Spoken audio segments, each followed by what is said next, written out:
తమపై ఆరోపణలకు ఆధారాలు అడిగితే స్పీకర్ అసెంబ్లీ కార్యదర్శి వద్ద సమాధానం లేదని వైఎస్ఆర్సీపీ రెబెల్ ఎమ్మెల్యే కోటంరెడ్డి శ్రీధర్ రెడ్డి ఆగ్రహం వ్యక్తం చేశారు. లిఖితపూర్వకంగా తాము సమాధానం ఇచ్చినా దానికి రసీదు అడిగితే స్పీకర్ ఇవ్వలేదని చెప్పారు. చట్టాలపై గౌరవం పోగొట్టేలా ఆయన తీరు ఉందని మండిపడ్డారు. స్పీకర్ను కలిసిన అనంతరం వైఎస్ఆర్సీపీ రెబెల్ ఎమ్మెల్యేలు మేకపాటి చంద్రశేఖర్ రెడ్డి, ఉండవల్లి శ్రీదేవితో కలిసి ఆయన మీడియాతో మాట్లాడారు. రాజ్యసభ ఎన్నికల్లో ఓడిపోతామన్న భయంతో అధికార వైఎస్ఆర్ కాంగ్రెస్ పార్టీ చట్ట విరుద్ధంగా అనేక చర్యలకు పాల్పడుతూ ఈరోజు శాసనసభ సహజ న్యాయ సూత్రాలనే పాత్ర వేసే రీతిలో దుర్మార్గంగా తన రాజకీయ ప్రలోభాల కోసం ఏదైతే కొంతమంది ఎమ్మెల్యేల మీద అనర్హత వేటు వేయాలా అన్న దురుద్దేశంతో జరుగుతున్నటువంటి ఈ డ్రామా. మాకు నోటీసులు పంపించారు. ఆశ్చర్యం ఏమిటంటే వారు ఇచ్చిన నోటీసుల్లో కొన్ని అయితే ఫిజికల్గా చేతికి కూడా చేరం పరిస్థితి. స్పీకర్ గారి మీద గౌరవంతో మేము పద్ధతిగా వివరణ ఇచ్చాం.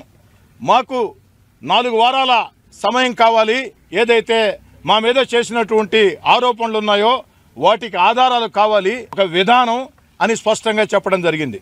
సమయం కూడా ఇవ్వకుండా ఈరోజు నేరుగా మీరు విచారణకు రావాలా అని ఆదేశించిన పరిస్థితి.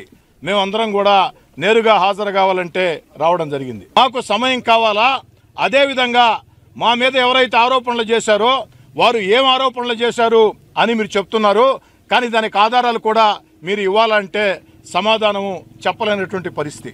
ఆరోపణలకి మీరు ఆధారాలు చూపించకుండా సమాధానం చెప్పాలంటే ఎలా సమాధానం చెప్పాలని చెప్పని అడిగినటువంటి పరిస్థితి. స్పీకర్ గారు రాష్ట్ర వైఎస్ఆర్ కాంగ్రెస్ పార్టీ ప్రభుత్వ పెద్దల ముఖ్యమంత్రి జగన్మోహన్ రెడ్డి గారి ఆదేశాల మేరకే ముందస్తుగానే ఓ నిర్ణయం తీసుకుని ఓ తంతులా ఓ డ్రామాలా దీన్ని నడిపించబోతున్నారు తప్ప చట్ట పరిధిలో ఇవి జరగటం లేదు. రాజ్యాంగ నిబంధనలకి లోబడి ఇవి జరగటం లేదు. మా యొక్క సమాధానాలన్నీ కూడా ఏదైతే వ్రాతపూర్వకంగా రాసి అది ఇచ్చినప్పుడు స్పీకర్ గారు తీసుకున్నారు. దానికి అక్నాలెడ్జ్‌మెంట్ అడిగాం, రసీదు అడిగాం. దాన్ని కూడా ఉల్లంఘించి స్పీకర్ గారు ఇవ్వను అనే పరిస్థితి.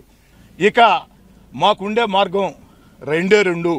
ఒకటి కోర్టులు, 2 ప్రజా కోర్టు.